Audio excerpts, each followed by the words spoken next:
أعوذ بالله من الشيطان الرجيم بسم الله الرحمن الرحيم محمد كما باركت على إبراهيم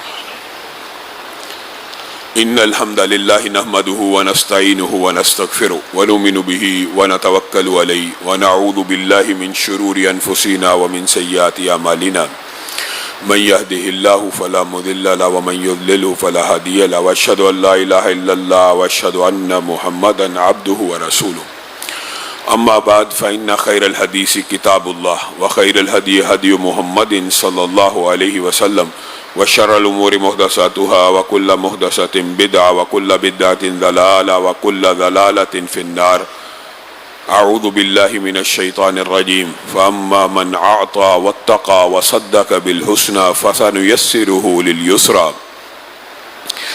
تمام قسم کی تعریفات اور حمد و ثنا اللہ مالک الملک کے لیے ہیں، جو تمام کائنات کے خالق، مالک اور رازق ہیں، جو اپنے بندوں پر بے شمار انعامات کرنے والے ہیں، جو ہمیشہ سے ہیں اور ہمیشہ ہی رہیں گے، نہ جن کی ذات میں کوئی شریک ہے نہ جن کی صفات میں کوئی شریک ہے۔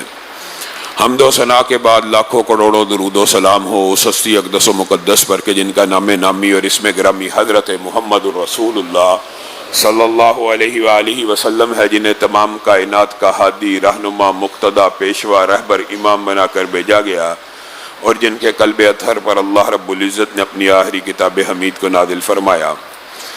حمد و ثنا اور درود و سلام کے بعد لاکھوں رحمتیں ہوں آپ کے صحابہ پر، تابعین پر، تبع تابعین پر، واعظین، مبلغین، محدثین، مصنفین پر کہ جن کی وجہ سے اسلام ٹھیک اور مکمل حالت میں ہم تک پہنچا۔ معزز سامعین گرامی قدر، گزشتہ خطبے میں رمضان میں کیے جانے والے ایک نہایت اہم عمل کی طرف آپ کی توجہ کو مبذول کروایا، اسی حوالے سے اپنی بات کو آگے بڑھائیں گے۔ حقیقت میں تو یہ موضوعات ایسے ہیں اور ان کا تعلق رمضان غیر رمضان کے اندر دونوں اوقات میں کرنے والے اعمال سے ہوتا ہے کہ ان کے اوپر انسان جتنا جی چاہے اور جتنی لمبی چاہے گفتگو کر سکتا ہے، لیکن آپ احباب کی آسانی اور سہولت کے لیے چند جو محدود واقعات ہوتے ہیں آپ کے گوش گزار کرتے ہیں۔ رسول اللہ صلی اللہ علیہ وسلم بھی رمضان کے اندر کمر کو کس لیتے تھے ایک خاص عبادت کے لیے، ذکر کے لیے بھی کستے تھے، قرآن کی تلاوت کے لیے بھی کستے تھے، آخری عشرے کے لیے بھی کستے تھے، لیکن رمضان میں آپ سے زیادہ صدقہ خیرات کرنے والا کوئی نہ ہوتا، اور رمضان میں آپ انفاق فی سبیل اللہ موسلا دار بارش کے قطرات سے بھی زیادہ تیز رفتاری سے کرتے، طوفان جیسے، آندھی جیسے کرتے۔ رسول اللہ صلی اللہ علیہ وسلم جو عمل کریں اس کی اہمیت مسلمہ ہوتی ہے، اور پھر اس کے بارے میں جب بیان بھی فرما دیں کہ اس کے یہ مناقب اور اجر و ثواب ہیں تو اس کی اہمیت بڑھتی چلی جاتی ہے۔ خود رسول اللہ صلی اللہ علیہ وسلم کے پاس ایک شخص آیا، اس نے آ کے رسول اللہ صلی اللہ علیہ وسلم سے سوال کیا کہ اللہ کے رسول، یہ جو آپ کے پاس بکریاں آئی ہیں یہ عطا کر دیجئے۔ رسول اللہ صلی اللہ علیہ وسلم مسکرائے، اللہ کے نام پہ دے دیجئے۔ رسول اللہ صلی اللہ علیہ وسلم مسکرائے اور کہا یہ پہلی بکری مفہوم یہ پہلی بکری سے لے کے وہ آخری بکری تک جتنے کا جتنا ریوڑ ہے سارے کا سارا لے جا۔ وہ بندہ ریوڑ لے کے جانے لگا تو بار بار اس کے دل میں خیال آ رہا کہیں میرے ساتھ مذاق تو نہیں ہو گیا، کہیں رسول اللہ ابھی مجھے روک تو نہیں لیں گے کہ چند واپس کر جا۔ تو رسول اللہ صلی اللہ علیہ وسلم کا تو ارادہ دے دینے کا تھا، اور دینے کے بعد صدقہ واپس لینا ایسے ہی ہے کہ یہ ایک بری مثال رسول اللہ صلی اللہ علیہ وسلم نے سمجھائی ہے قے کی، کہ جیسے کوئی سگے آوارہ قے کرے اور اس کو ہی چاٹنا شروع کر دیتے ہیں کتے، تو اسی طرح صدقہ دے کر واپس لینے کی مثال ہے۔ تو رسول اللہ نے تو دے دیا، اب وہ شخص چلا، مڑ کے دیکھتا رہا، اپنے قبیلے تک پہنچ گیا اور جا کے کہنے لگا اللہ کی قسم اسلام کو قبول کر لو۔ میں اس شخص کے پاس آیا ہوں، جب وہ دیتا ہے تو اس کو یہ خوف اور خطرہ محسوس نہیں ہوتا کہ ختم ہو جائے گا، اور یہ خطرہ اور خوف مجھے اور آپ کو محسوس ہوتا ہے۔ حقیقت میں صدقہ کرنے سے کبھی بھی مال کم نہیں ہوتا۔ آپ نے یہ تو رمضان کی راتیں ہیں، رمضان کے ایام ہیں، رسول اللہ صلی اللہ علیہ وسلم صدقے میں اتنی سبقت لے جانے والے تھے کہ عید الاضحیٰ قربانی کی ترغیب دی، خود پوری جائیداد بیچ کر۔ مراد یہ ہے کہ اس وقت ان کے پاس کل جتنی بھی جائیداد تھی سارے کے ساری کے بدلے میں کیا لے لیا؟ 100 اونٹ۔ ایک قربانی کے موقع کے اوپر 100 اونٹ ذبح کر دیے۔ کل وراثت، کل مال، کل جائیداد اس وقت جتنی بھی تھی ساری کی ساری اللہ کی بارگاہ میں قربان کر دی، صرف قربانی کے موقع کے اوپر۔ تو باقی ایام میں آپ خود اندازہ کریں کہ رسول اللہ صلی اللہ علیہ وسلم کا طرز عمل کیا ہوگا۔ ایک مرتبہ بہت مال آ گیا، بہت مال آیا کہ مسجد النبوی میں غلے کے ڈھیر لگ گئے، مال غنیمت اتنا آیا، رسول اللہ سے لوگ آ رہے ہیں مانگ رہے ہیں، رسول اللہ دیتے چلے جا رہے، دیتے آئے، بندہ آیا مانگ رہا ہے، دیتے چلے جا رہے، دیتے، یہاں تک کہ غلے کا جو آخری ڈھیر تھا وہ بھی ختم ہو گیا اور لوگ بھی ختم ہو گئے، ایک چھوٹا سا ہار بچا۔ تو رسول اللہ صلی اللہ علیہ وسلم نے سوچا کہ یہ ہار میں اپنے گھر والوں کے لیے لے جاتا ہوں، وہ بھی روٹی پکائیں گے، وہ بھی کھانا کھائیں گے، وہ بھی جو بھی حساب ہوگا ان کا بھی چولہا جلے گا۔ ایک شخص آیا اور اس نے کہا اللہ کے رسول میں رہ گیا، میں باقی ہوں۔ تو رسول اللہ صلی اللہ علیہ وسلم نے وہ ہار بھی اس کو دیا اور وہ جو چادر جس کے اوپر مال پڑا تھا اس کو جاڑا، کندھے پہ رکھ کے گھر کے اندر واپس لوٹ آئے۔ اب یہ وہ گھر ہے کہ جہاں پہ کئی دن سے چولہا نہیں جلا ہوا اور سامنے غلے کے ڈھیر ہیں، لوگوں کو دے رہے ہیں۔ امہات المومنین نے کہا اللہ کے رسول آج تو مدینہ کے ہر گھر میں چولہا جلے گا، کیا آج ہم پھر بھوکے ہی سوئیں گے؟ آج تو آپ نے اتنا انفاق کیا کہ مدینہ کے گھر گھر میں آج چولہا جلے گا، روٹی پکے گی۔ تو رسول اللہ صلی اللہ علیہ وسلم نے ایک رہنما اصول بتایا، کہا تمہارے بیٹے آئے تھے، بھوکے تھے، اور محمد صلی اللہ علیہ وسلم کی غیرت نے اس بات کو گوارا نہ کیا کہ ان میں سے کسی کے گھر چولہا نہ جلے اور میں محمد صلی اللہ علیہ وسلم کے گھر میں چولہا جل جائے۔ اور یہی رسول اللہ صلی اللہ علیہ وسلم نے ایک اور حدیث میں کہا تھا کہ جو قوم کا پانی پلانے والا ہوتا ہے، مراد یہ ہے جو قوم کا سربراہ ہوتا ہے وہ سب سے آخر میں پانی پیتا ہے۔ ساقل قومی، جو قوم کا ساقی ہوتا ہے سب سے آخر میں، اس کو چاہیے پانی پیے۔ تو رسول اللہ صلی اللہ علیہ وسلم نے اپنی سیرت سے یہ نمونے پیش کیے، حتیٰ کہ ام سلمہ کی ایک حکایت معروف ہے کہ ان کے پاس ایک فقیر آیا اور آ کے صدا دینے لگا کہ کوئی چیز ہے، تو ام سلمہ کے پاس گوشت کا ایک ٹکڑا آیا تھا، وہ انہوں نے رسول اللہ صلی اللہ علیہ وسلم کے لیے سٹور کیا ہوا تھا، اور ان کو علم تھا کہ رسول اللہ کو گوشت کا یہ ٹکڑا، یہ حصہ بڑا پسند ہے، رسول اللہ آئیں گے میں پکا کے دوں گی تو رسول اللہ صلی اللہ علیہ وسلم خوش بھی ہو جائیں گے، دعا بھی دیں گے، اور میاں بیوی کا جو آپ کو پتہ ہے ایک تعلق ہوتا ہے۔ اب وہ فقیر کو ام سلمہ نے اچھی طرح واپس لوٹا دیا، یعنی کہا اللہ تعالیٰ آپ کا بھلا کرے۔ یہ نہیں کہ جیسے ہم دھتکارتے ہیں فَأَمَّا الْيَتِيمَ فَلَا تَقْهَرْ وَأَمَّا السَّائِلَ فَلَا تَنْهَرْ، دھتکارنا نہیں ہے، دھکے نہیں دینے اور اس کو برا بھلا نہیں کہنا، یہاں پہ بھی نہیں کہا گیا، بلکہ کیا کہا گیا اللہ تیرا بھلا کرے، تو وہ چلا گیا۔ رسول اللہ آئے اور کہنے لگے ہے کوئی چیز؟ تو ام سلمہ نے کہا ہاں گوشت کا ایک ٹکڑا، جب گئی تو وہ گوشت کا ٹکڑا سخت ہو کے ایسے ہو گیا تھا جیسے پتھر ہو۔ رسول اللہ کو آ کے ماجرا بتایا تو رسول اللہ صلی اللہ علیہ وسلم مسکرانا شروع ہو گیا، کہا ہاں یہ اس وجہ سے ہے کہ ایک بندہ آیا تھا اللہ کے نام پہ مانگا تھا اور تو نے نہیں دیا تو اللہ تعالیٰ نے اس کو پتھر کا بنا دیا۔ اس طرح کے متعدد واقعات ہیں، لیکن اگر آپ صحابہ کی سیرت کے اوپر غور کریں تو جیش اسرا کے اندر جس طرح صحابہ نے انفاق کیا، حضرت عمر بیان کرتے ہیں رسول اللہ صلی اللہ علیہ وسلم نے جس طرح صدقے کی اس دن ترغیب دی، میرے دل میں خیال آیا آج عمر اتنا صدقہ کرے گا کہ کوئی عمر سے سبقت نہیں لے کے جا سکے گا۔ اور آج رسول اللہ صلی اللہ علیہ وسلم کی وہ شہرۂ آفاق حدیث موجود ہے، آپ کے علم میں ہوگی کہ آج اسلام کو تمہارے مالوں کی ضرورت ہے وغیرہ۔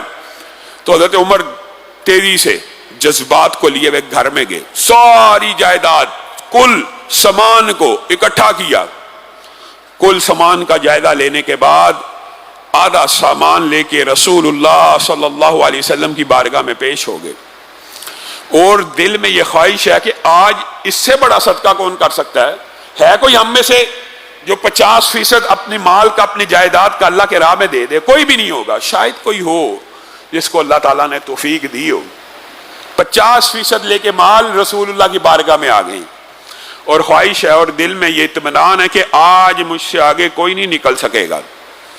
کیا دیکھتے ہیں حضرت ابو بکر بھی سامان اٹھائے ہوئے آئے ہیں، رسول اللہ صلی اللہ علیہ وسلم نے حضرت عمر کو بھی جنت کی بشارتیں مرتبہ دی ہیں، اور حضرت عمر سے پوچھا کتنا لے کے آئے ہو؟ کہا آدھا اللہ اور اس کے رسول کے لیے، دین اسلام کے لیے، جہاد فی سبیل اللہ کے لیے، اللہ کے راستے میں خرچ کر دیا، اور آدھا گھر چھوڑ آئے ہوں۔ رسول اللہ بہت خوش ہوئے۔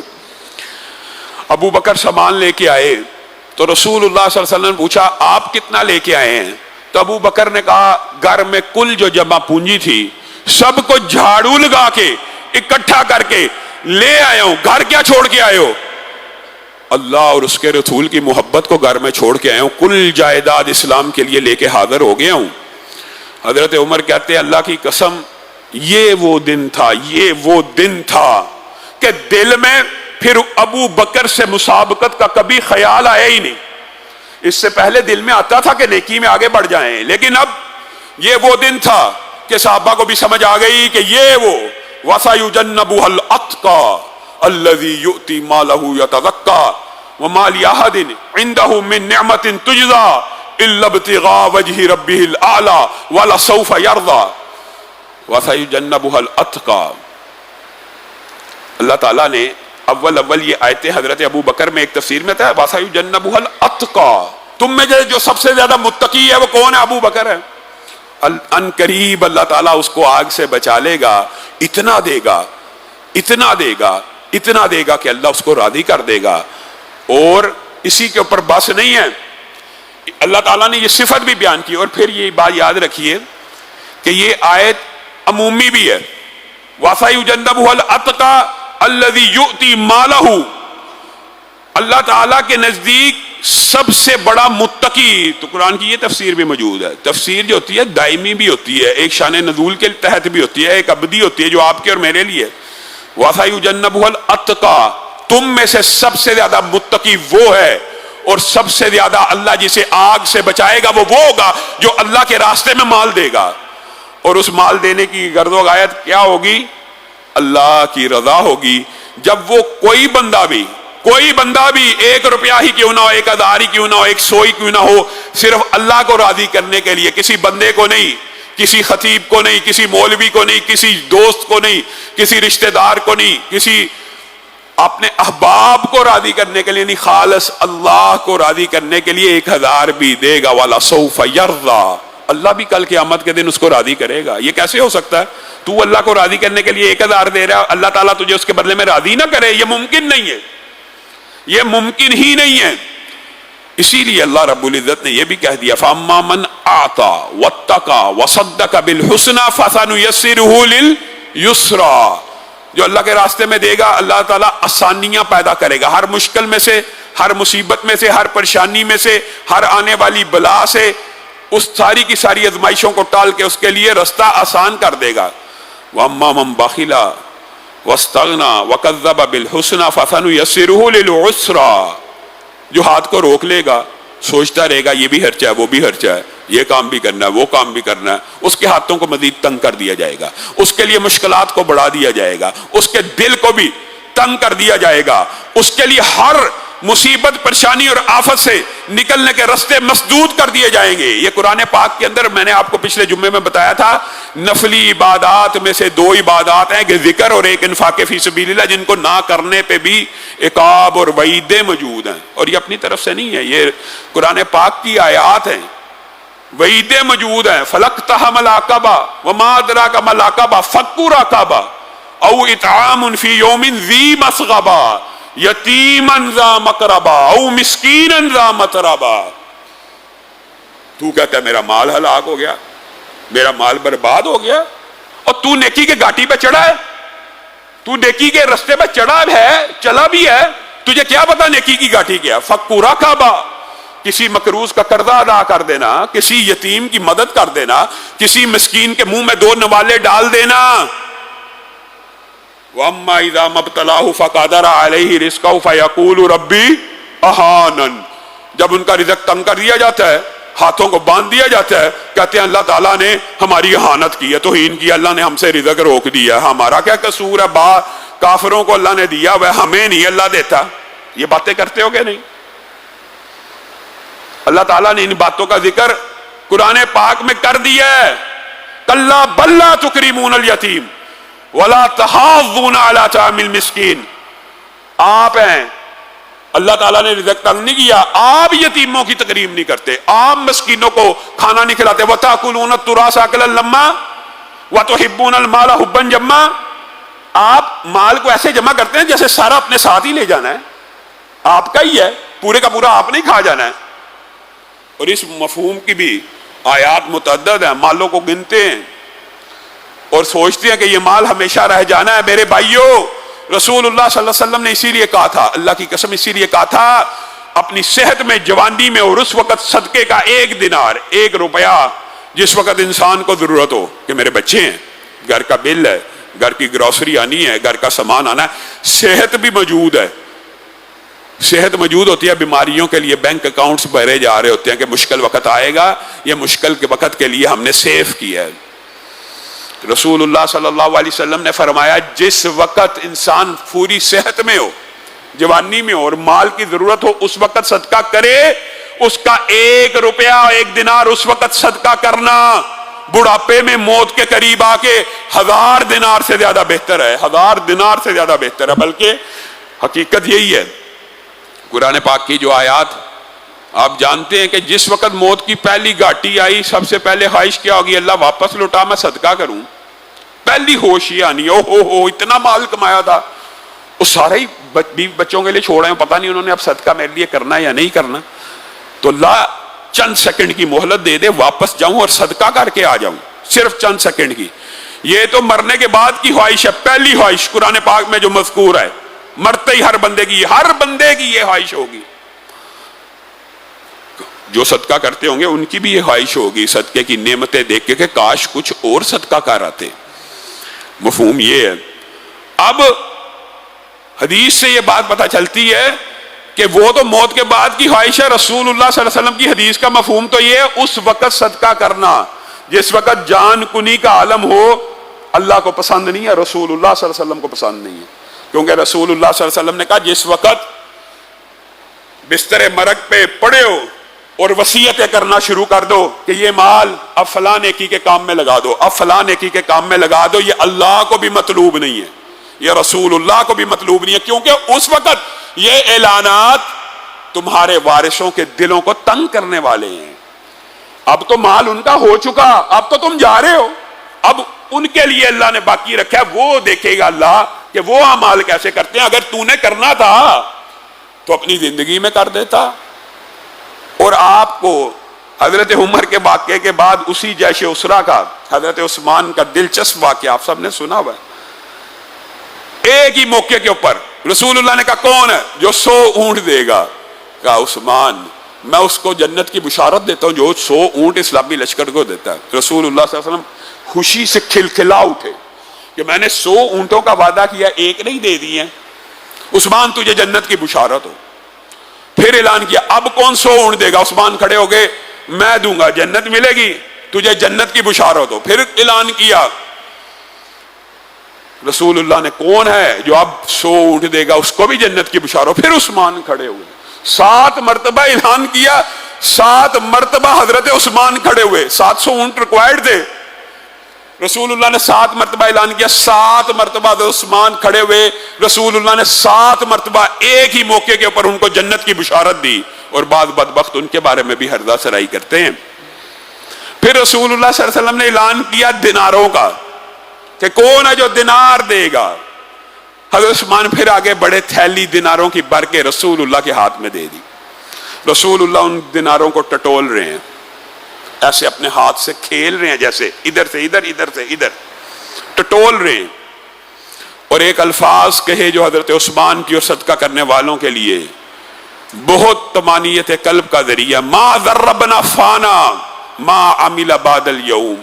اے عثمان، یہ جو جنت کی بشارتیں تو ملی ہی ملی تھی، آج تجھے یہ بھی خوشخبری سناتا ہوں، آج کے بعد نیکی کا کوئی بھی عمل کرنا چھوڑ بھی دے، اللہ تعالیٰ تجھے جنت الفردوس میں داخل کر دے گا۔ ہمارے ایمان کیسے ہیں؟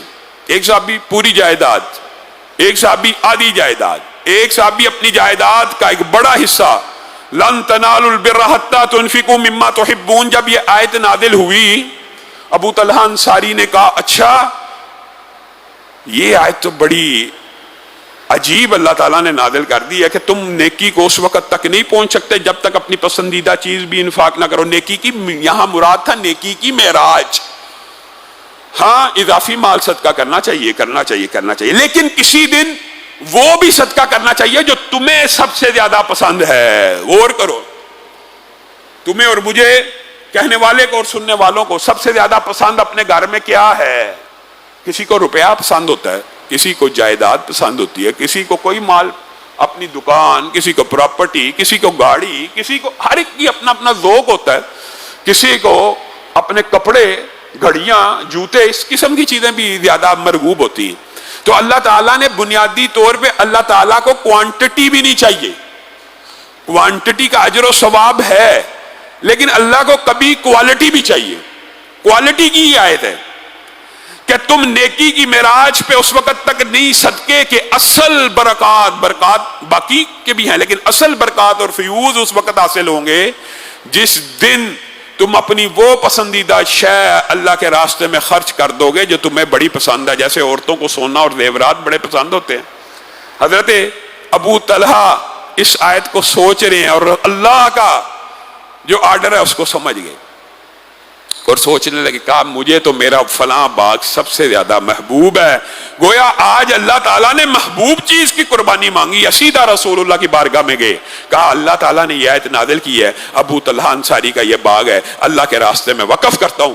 رسول اللہ صلی اللہ علیہ وسلم نے کہا ذالک مال رابح، ابو طلحہ تو کامیاب ہو گیا، یعنی تو نے آیت کے مفہوم کو سمجھ لیا، تو کامیاب ہو گیا، یہ بہترین تو نے تجارت کی ہے، جا اپنے رشتہ داروں کو، اپنے فلاں فلاں قریبیوں کو یہ باغ دے دے۔ رسول اللہ صلی اللہ علیہ وسلم نے بھی ان کے انفاق کو اور اللہ تعالیٰ نے بھی ان کے انفاق کو قبول کیا۔ اور میرے بھائیو، صدقہ نہ دینا، والذین یکنزون الذھب والفضہ ولا ينفقونها فی سبیل اللہ فبشرہم بعذاب علیم یوم یحمى علیہا فی نار جہنم فتقوی بہا جباہہم وجنوبہم وظہورہم ھذا ما کنزتم لانفسکم فذوقوا ما کنتم تکنزون۔ جو لوگ پیسے کو گنتے ہیں، پیسے کی دتیاں گھر میں پڑی ہیں، سونا چاندی ہیرے جواہرات گھر پڑے ہیں، موجود ہیں، اللہ کی بارگاہ میں خرچ نہیں کرتے، ان کو قیامت کے دن عذاب علیم کی بشارت دے دو۔ اسی مال کو داغا جائے گا، گرم آگ میں پگھلایا جائے گا، اگر زیور ہے پگھلا کر، اگر مال و دولت ہے جلا کر، اس کی کبھی پیشانی پہ، کبھی کمر پہ، کبھی سائیڈوں پہ لگایا جائے گا۔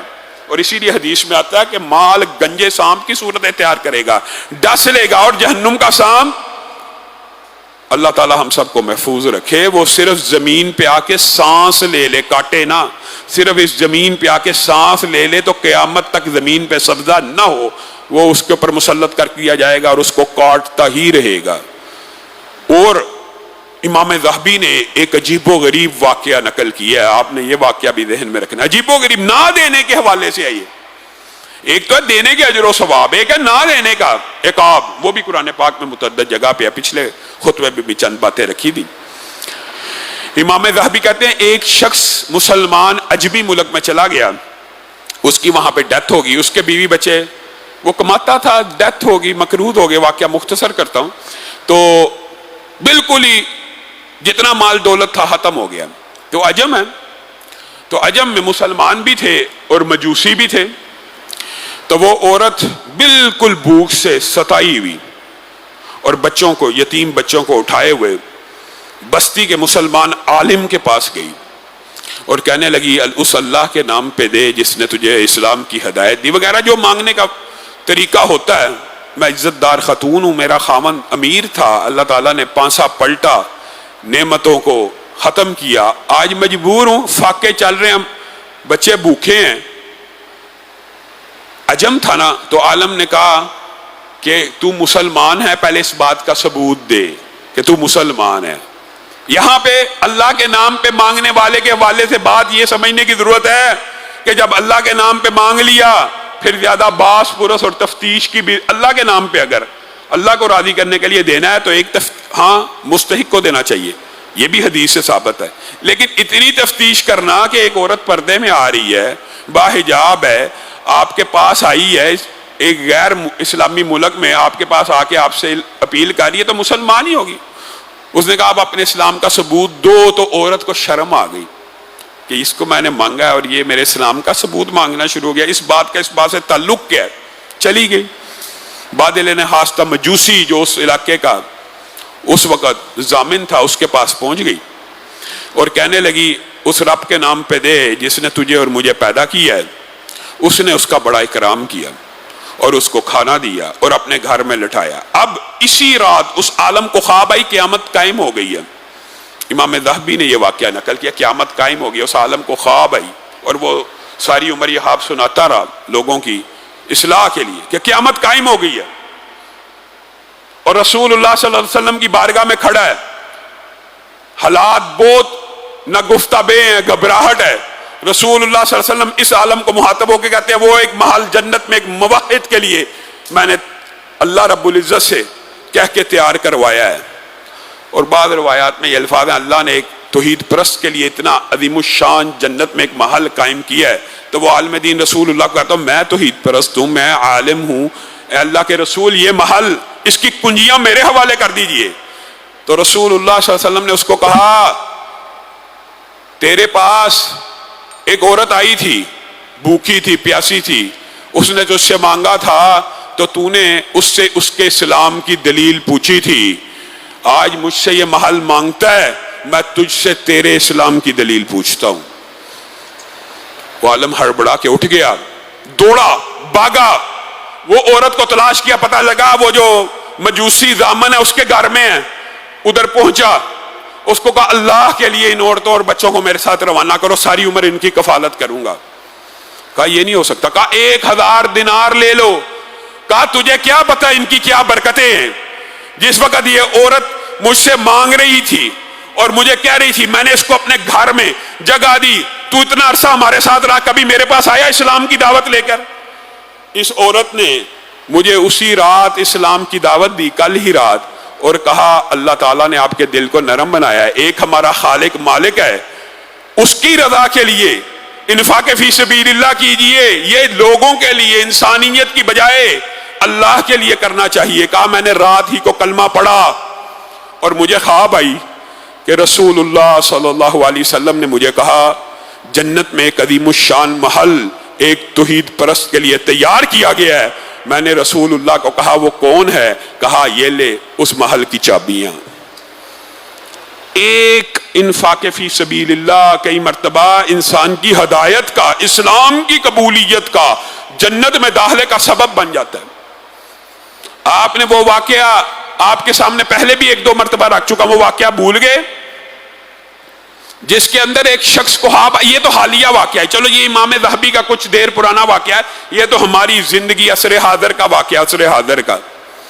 ایک شخص کو خواب آتا ہے، خواب میں ٹیلی فون نمبر بھی آ رہا ہے کہ اس شخص کو فون کر اور اس کو عمرہ کرا، بار بار خواب آ رہا ہے، پہلے اگنور کیا 1-2 مرتبہ، فائل خیر تھا، 3-4 مرتبہ معبروں کے پاس چلا گیا کہ یہ خواب بار بار آ رہا ہے، ایک دفعہ آ گیا اگنور ہو گیا، اور معبروں نے پوچھا کیا نمبر تجھے یاد ہے؟ کہا نمبر تک یاد ہو گیا، اتنی دفعہ خواب آئی ہے۔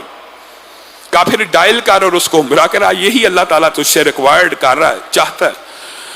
کہا بڑی مشکل سے، اور یہ بندہ جس نے خواب دیکھا خود اس نے اپنا واقعہ چینل پہ بیان کیا اور اس سے روایات، یعنی یہ سکھا ہے، یہ نہیں ہے کہ کوئی پرانے دور کا واقعہ، ابھی ہمارے عصر حاضر کا واقعہ۔ کہنے لگا میں اس شخص کے پاس اس کو ٹیلی فون کیا، اس سے معاملات طے ہوئے، وہ مجھے بڑا بدو ٹائپ انسان لگا اور کوئی عبادت کا شوقین نہ لگا، عمرہ کرانا چاہتا ہے، کیا وجہ ہے، مجھے کیوں کرانا چاہتا ہے، یعنی اس طرح کی بات ہے۔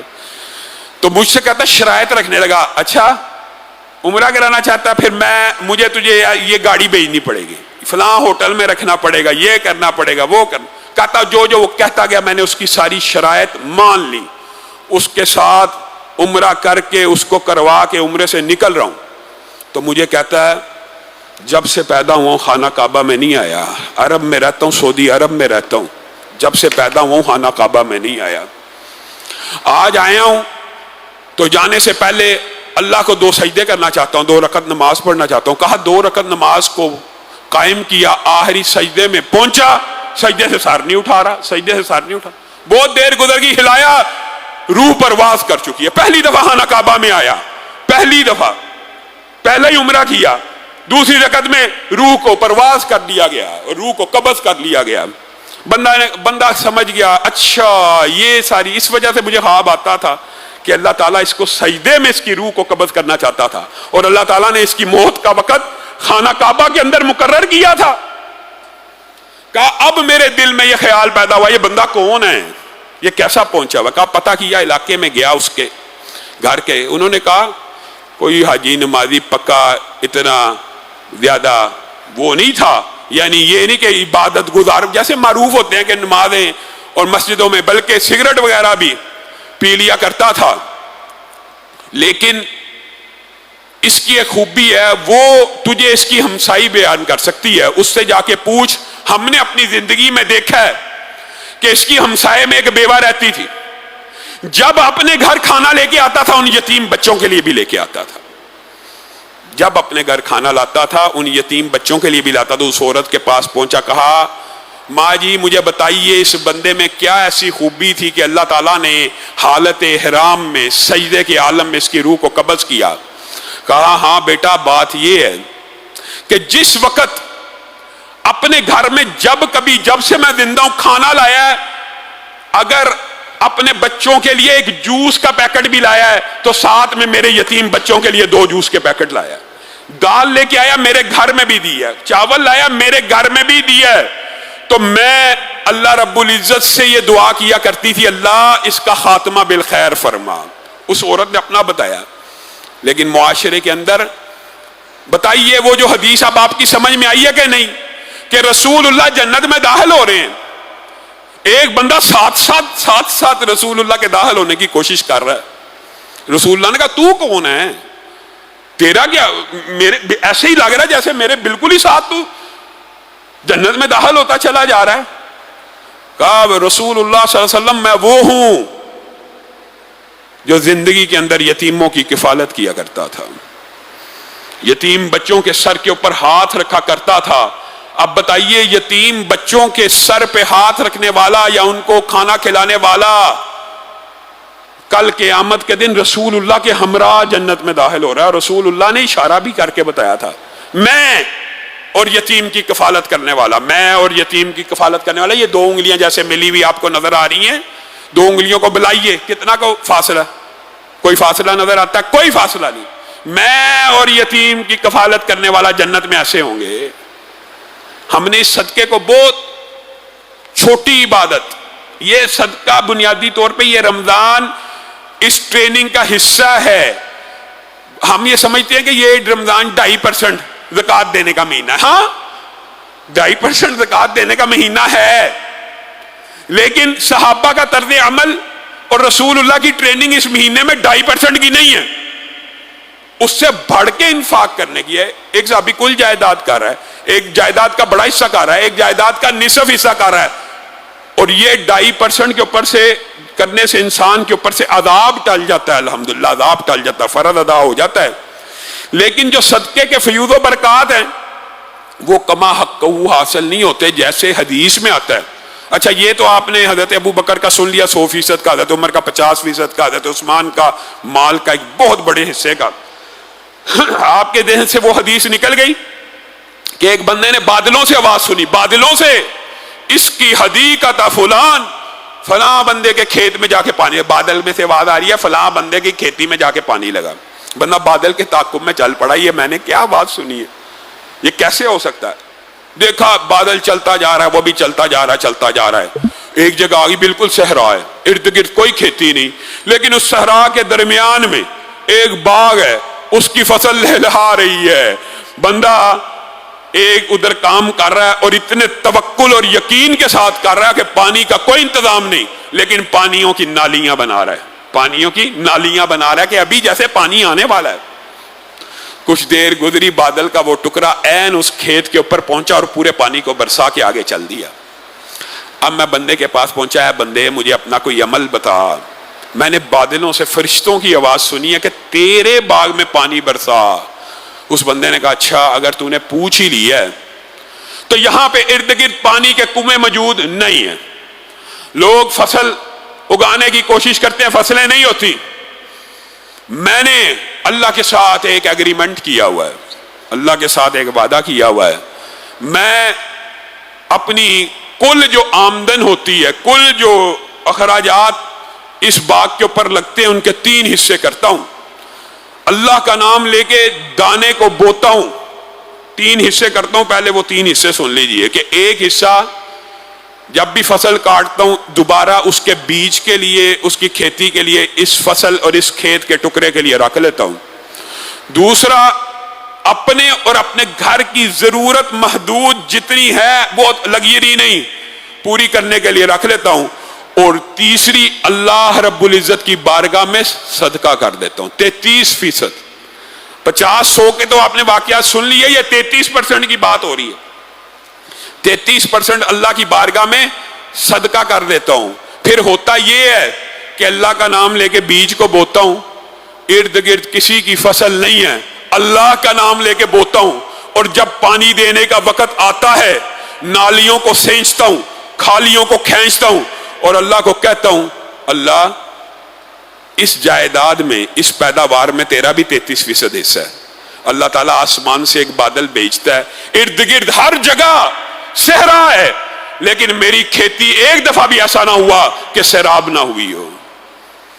یہ 5%، 10%، یہ 2.5% ہے، 2.5% ہے، لیکن نیکی کی معراج پرسنٹیج بڑھانے سے ہے۔ ہم میں سے کتنے ہیں؟ میں کہتا ہوں شاید ہی کوئی بندہ ہو، ہم نے تو یہ دیکھا ہے جو صاحب جائیداد ہوتے ہیں وہ بھی اپنی جائیداد کی کوئی شرع تناسب سے خرچ نہیں کر رہے ہوتے۔ اگر شرع تناسب سے 10% بھی خرچ کریں تو یقین کریں معاشرے میں دین اسلام کا بھی اور اسلامی نظام کا بھی انقلاب بپا ہو جائے۔ یہ جو مدارس کے اکاؤنٹس پچھلے حکومت میں بند ہوئے تھے، یہ کیوں بند کیے گئے تھے؟ یہ دین کا گلا گھونٹنے کے لیے بند کیے گئے تھے۔ اکاؤنٹس کے اوپر پابندی، مسجد کے امام کے اکاؤنٹ پہ پابندی، مدارس کے اکاؤنٹس کے اوپر پابندی، اللہ کا شکر ہے چلو کھل گئے ہیں، لیکن بنیادی طور کے اوپر یہ پابندیاں اسی لیے لگائی جاتی ہیں کہ معاشرے میں دین کی لہلہاتی ہوئی فصلیں کھڑی نہ ہوں، اور دین کے ادارے، ہاں آپ کو ڈائیورٹ کیا جاتا ہے، فلاحی ادارہ فلاں ہے، ہسپتال ہے، کالج ہے، وہاں دے دو جہاں سے دین کے طلبہ، جہاں سے آپ کی آخرت، جہاں سے آپ کی عاقبت کا ہمیشہ کے لیے انتظام ہونا صدقہ جاریہ، وہاں پہ دینے کے لیے رستے محدود کر کے مسجد کا اکاؤنٹ ہی بند ہے، مسجد کے مثال دینا اکاؤنٹ ہی بند ہے۔ تو اس حدیث پہ کیسے عمل ہوگا کہ جس نے گوسلے کے برابر مسجد بنائی اس کا بھی جنت میں محلہ، کیسے عمل ہوگا؟ لوگ پھر ظاہر ہے کہتے ہیں کہ مسجد کا اکاؤنٹ ہونا چاہیے، مدرسے کا اکاؤنٹ ہونا چاہیے، ٹرسٹ کا اکاؤنٹ ہونا چاہیے۔ ان کو اجازتیں ہیں، وہ NGOز جو دین اسلام کے خلاف کام کرتی ہیں ان کے اکاؤنٹس کے اندر اربوں ڈالر آ جائیں، کوئی پابندی نہیں۔ مسجد بنانے کے لیے پیسہ آ جائے، پابندی ہیں۔ دین کے اداروں کے لیے پیسہ کوئی دے دے، پابندی ہیں۔ اس سے بھی آج پچھلے دور میں تو چلو ابھی کچھ آسانی ہوئی ہے، پچھلے دور میں تو جو مسجدوں کو یا مدرسوں کو زکوٰۃ خیرات دیتے تھے ان کو پکڑ پکڑ کے تنگ کرتے تھے، خبردار مسجدوں کو نہیں دینا، دین کے رستے پہ نہیں دینا۔ پتہ ہے کفار کو بھی پتہ ہے، دین دشمنوں کو بھی پتہ ہے، یہ وہ نرسری ہیں جہاں سے آپ کی آئندہ آنے والی نسلوں کی اصلاح ہونی ہے۔ ایک بچہ، آپ نے مثال دے رہا ہوں، ایک بچے کے اوپر اگر ایک مدرسے میں 3000 4000 خرچہ آتا ہے، آپ نے وہ دے رہے ہیں ایک مدرسے کو، تو ساری زندگی قیامت تک اس بچے نے جب قرآن پڑھے گا آپ کو اجر ثواب ہے۔ پھر اس بچے کے اگر کوئی شاگرد پیدا ہو گئے، ان کے کوئی شاگرد پیدا ہو گئے، یہ انفاق کا اور صدقہ جاریہ کا اتنا وسیع سسٹم ہے۔ آپ صرف اس بات سے اندازہ لگا لیں، امام بخاری کتنے سال ہو گئے ہیں؟ 1200 سال ہو گئے ہیں نا امام بخاری کو دنیا سے گئے، آج بھی ان کی کتاب پڑھی جا رہی ہے۔ یہ صدقہ جاریہ ہے، یہ مساجد ہے۔ اب بتائیے کیا آج بھی مسجد النبی میں پڑھی جانے والی نمازوں کا اجر و ثواب حضرت عثمان کو نہیں ملتا ہوگا؟ ہزاروں سال گزر جاتے ہیں. یہ صدقہ جاریہ کی اقسام ہے. اگر آپ دین کے اداروں کو سپورٹ کریں گے تو آپ کے لیے بھی اللہ تعالیٰ اسی طرح صدقہ جاریہ کا انتظام کرے گا جیسے گزرے ہوئے لوگوں کے لیے. تو آپ سے یہ بارہا جو یہ میں آپ کو بات کرتا ہوں, آپ دین کے اداروں کو سب سے پہلی ترجیح میں رکھیں, کیونکہ دین ایک تو یہ فی سبیل اللہ ہے, اور پھر اس کے بعد جتنا بھی نیکی کا جو کام ہو رہا ہے اس کے اندر آپ کو اجر و ثواب مل رہا. اللہ تعالیٰ ان لوگوں کے اوپر رحمتوں کا نزول فرمائے. یہاں پہ ہزاروں لوگوں کو کھانا کھلایا جاتا ہے, افطاری اور سحری. کیا افطاری کروانے والا یہ سمجھتا ہے کہ وہ جو روزے دار ہے اس کا پورا اجر اس کو نہیں ملا؟ اب ایک بندے نے ایک ہی روزہ رکھنا ہے, میں نے اور آپ نے ایک روزہ رکھا, ہمیں ایک روزے کا اجر و ثواب مل گیا. اگر آپ میں سے کوئی بندے 10 بندوں کو روزہ افطار کراتے ہیں, آپ کے خیال میں ایک روزے کا ثواب ہے؟ ان 10 روزوں کا ثواب اس کو بھی پورے کا پورا ملنا ہے, آپ کو بھی پورے کا پورا ملنا ہے. جس نے تو گویا جو منہ میں لقمے ڈالنا یا کپڑے پہنانا, اللہ کی جب تک کپڑے کی دھجی, جس کو آپ نے کپڑا پہنایا اس کے جسم پہ رہتی ہے, آپ اللہ کی ضمانت میں ہوتے ہیں. نیکی کے وہ تمام اعمال کیجیے اور نیکی کی وہ تمام ڈائمنشنز, ان کے حصول کے لیے کبھی روپیہ بھی خرچ کرنا چاہیے, کبھی پیسہ بھی خرچ کرنا چاہیے, لیکن کبھی اللہ کے لیے وہ چیز بھی خرچ کرنی چاہیے جو آپ کو پسند ہے, چاہے وہ پلاٹ ہی کیوں نہ ہو. اللہ کے بندے جو ہوتے ہیں, میں کئی دفعہ حیران ہوتا, مجھے ظاہر ہے آنا جانا دوسرے قسم کے جو میڈیا اور سوشل میڈیا سے تعلق رکھنے والے لوگ ہیں ان سے بھی میل جول ہے, کہ یہ جو سیکولر فلاحی ادارے ہوتے ہیں, آپ سن کے حیران رہ جائیں گے, آپ کے شاید علم میں ہوگا, ان کو لوگ 10 مرلے کا ایک کنال کا 2 کنال کا پلاٹ ڈونیٹ کر دیتے ہیں. پورے کا پورا پلاٹ ہسپتال کو دے دیا. اور پھر ان کا جو مینیجریل سسٹم ہوتا ہے, تان و تشنیع مقصود نہیں ہے لیکن آپ کی اصلاح کرنا مقصود ہے. مدارس اور دینی اداروں میں مینیجریل سسٹم کے نام پہ پیسے نہیں ہڑپ کیے جاتے. فلاحی جو سیکولر ادارے ہیں وہاں پہ جو ڈونیشن کے اوپر بیٹھا ہوا چیئرمین 5-5 10-10 لاکھ اس کی تنخواہ, اور اس نے بچے رکھے ہوئے ہیں اور اس نے دوست رکھے ہوئے ہیں, پورا ایک سسٹم بنایا ہوتا ہے جن کی تنخواہیں اسی صدقے زکات سے چل رہی ہیں اور اس کو حلال سمجھ کے کھائی جا رہے ہوتے ہیں. چاہے اسپتال کے لیے پیسہ کٹا ہو نہ ہو, ان کی تنخواہیں پوری ہونی چاہیے, اور ان کو لوگ پلاٹ دے دیتے ہیں. اللہ کے لیے جو بنی ہوئی مسجدیں ہیں وہ لوگ اعلان کرتے ہیں, دین کے ادارے مدارس اعلان کرتے ہیں ہمیں 10 مرلے کی, ہمیں کنال کی جگہ چاہیے. سال گزر جاتا ہے, پیسے اکٹھے نہیں ہوتے. آپ میں سے چاہیں تو انفاق فی سبیل اللہ کی اس معراج کو پانے کے لیے ایک بندہ بھی چاہے پلاٹ لے کے دے سکتا ہے, لیکن نہیں, وہ جذبہ پیدا ہونا چاہیے. یار ان لوگوں میں کیسے پیدا ہو جاتا ہے جو اسپتال کو دے دیتے ہیں, جو ان اداروں کو دے دیتے ہیں جہاں پہ گھپلے ہوتے ہیں. تو ان اداروں کو بھی سپورٹ کرنا چاہیے جو دین کے ادارے ہو. آخر میں ایک اعلان کر کے اپنی بات کو ختم کروں گا. اللہ کے فضل و کرم سے حفظ کے بچوں کے داخلے بھی کھلے ہوئے ہیں اور بچیوں کے داخلے بھی کھلے ہیں, اور انشاءاللہ رمضان کے بعد سے بچیوں کے ادارے کے اندر بھی ہم نے, چونکہ والدین کہتے ہیں اب حفظ کر لیا تو اس کے بعد کیا شیڈول پروگرام ہے, یا ویسے ہی بچیاں اب یہ تعلیم کاریاں اب یہ ہو گیا اب ان کے لیے, تو ہم نے اللہ کے فضل و کرم سے کتابوں کا شعبہ بچیوں کے لیے شروع کیا, لیکن رہائشی نہیں ہے. وہی جیسے ڈے اسکالرس پہلے آتی ہیں, اس کے اندر داخلے کی جو کم از کم شرط ہے وہ 8ویں کلاس پاس ہو بچی, یا اس نے حفظ کیا ہو. اسی طرح بچوں کے لیے جو کتابوں کا شعبہ کھولا ہے اس کے اندر بھی یا بچہ 8ویں کلاس پاس ہو یا حافظ قرآن ہو, اس کو لے لیا جائے گا. یہ کورس ابھی 2 سال کا ہم نے شروع کیا ہے, تو جو احباب دین کے اداروں میں اپنے بچوں کو داخل کرانا چاہتے ہیں وہ بھی داخل کروا سکتے ہیں. وآخر دعوانا ان الحمدللہ رب العالمین.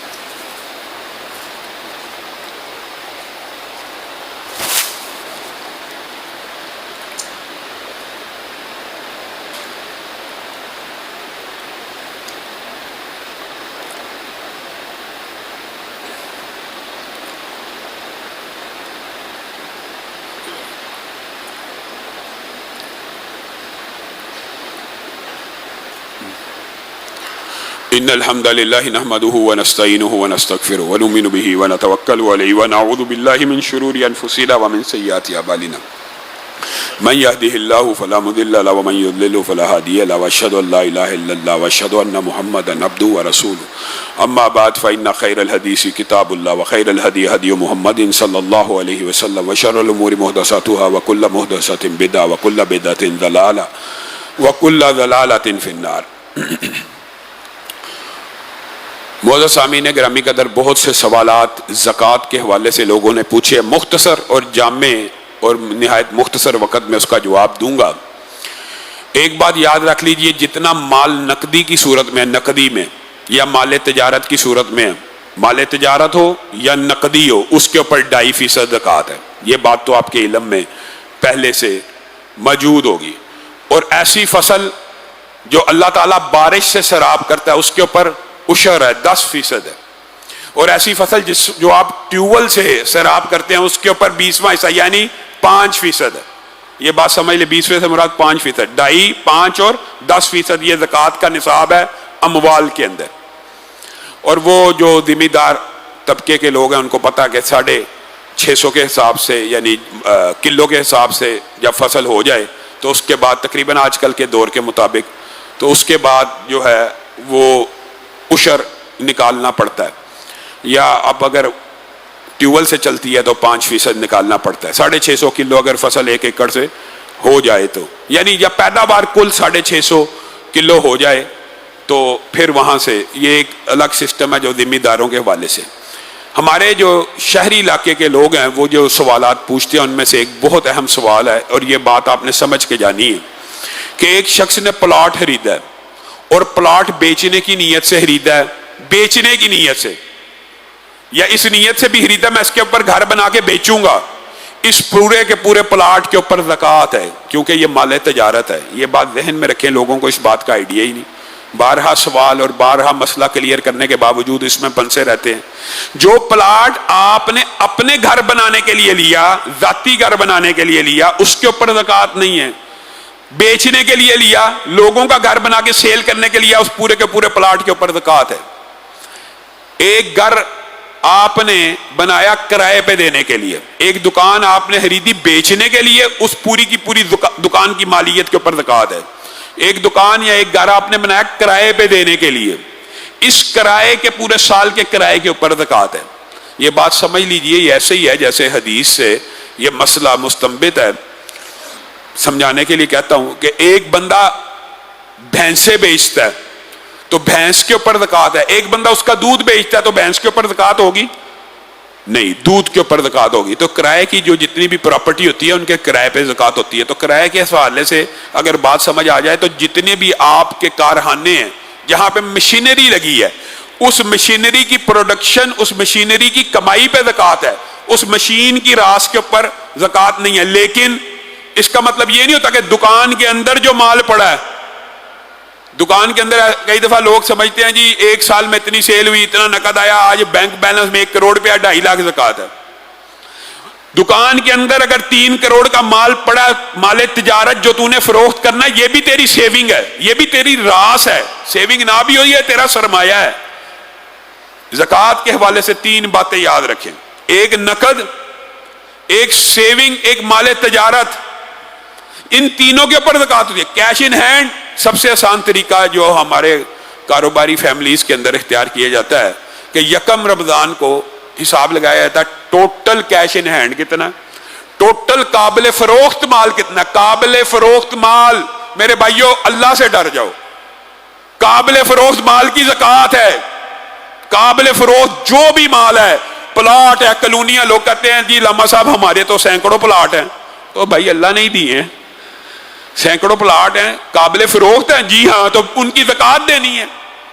جی وہ تو اربوں روپے کے پلاٹ ہیں تو پھر زکوٰۃ دینی، یعنی اللہ تعالیٰ اگر آپ کے اوپر فضل اور رحمت کرتا تو آپ نے زکوٰۃ سے بھاگ جانا ہے، پھر زکوٰۃ زیادہ دینی چاہیے، چاہے پلاٹ بیچ کے ہی کیوں نہ دینی پڑے۔ پھر ایک مسکنسیپشن یہ ہے کہ وہ جو سونا، جی حدیث میں یہ ہے جو گھر ہے، جو ذاتی گھر ہے، ذاتی دکان ہے، دکان کی مالیت کے اوپر زکوٰۃ نہیں ہے، ذاتی دکان کی، اس کے اندر موجود مال تجارت پہ زکوٰۃ ہے۔ لوگ یہاں سے استدلال کرتے ہیں، بعض لوگوں نے فتوے دے دیے ہیں، جو زیور استعمال کرتی ہیں عورتیں، زیور استعمال، ایک عورت جی ہمارے جی گھر والے لوگ اس طرح کے سوال پوچھتے ہیں، پھر آنا ہے 10 تولے زیور استعمال کرتی ہے، اس کے اوپر زکوٰۃ تو نہیں، میں کہا کیوں نہیں؟ وہ فلاں عالم نے کہا رسول اللہ صلی اللہ علیہ وسلم کے پاس ایک عورت ایک بچی لے کے آئی، بچی نے کڑے پہنے ہوئے تھے، رسول اللہ نے عورت سے پوچھا اس کی زکات دی ہے؟ یہ زیور استعمال ہو رہا تھا کہ گھر پڑا تھا؟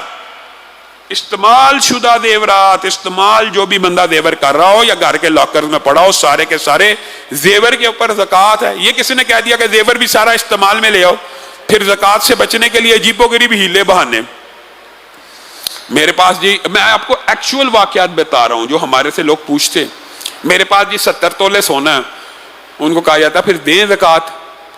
میری جی 3 بیٹی ہیں، 4 بیٹے ہیں، میں نے بیٹیوں کو 7 تولے دینے کی نیت کر لی ہے، بیٹوں کو 6 تولے دینے کی نیت کر لی ہے، اب جو باقی بچا میری زکات صرف اس پہ ہے۔ سبحان اللہ۔ اور بھائی جب دے دے گا اس کے بعد اس کے پاس نصاب ہوگا، یہ زکات سے بچنے کے لیے ابھی یہ بھی مزہ کا ایک بات ہے، ابھی حالیہ وقت بچی کی عمر کتنی ہے؟ 3 سال۔ بچی کو 7 تولے کی نیت کر لی ہے کہ جب تک یہ 23-24 سال تک اس کی شادی نہیں ہوگی یہ 7 تولے زکات سے بچ گیا۔ اللہ کے بندو، یہ کس قسم کی ہلے بہانے ہیں؟ اللہ سے ڈرنا چاہیے۔ زکات اسی طرح فرض ہے جیسے نماز فرض ہے، اسی طرح فرض ہے جیسے روزے فرض ہیں۔ تو آپ سب احباب سے اپیل ہے کہ اپنے زکات، صدقات، عطیات میں ہمارے مرکز کو بھی یاد رکھیں، اور جو ادھر پروجیکٹس چل رہے ہیں ان کے اندر بھی بڑھ چڑھ کے حصہ لیں۔ سبحان ربک رب العزت عما یصفون وسلام علی المرسلین والحمد للہ رب العالمین۔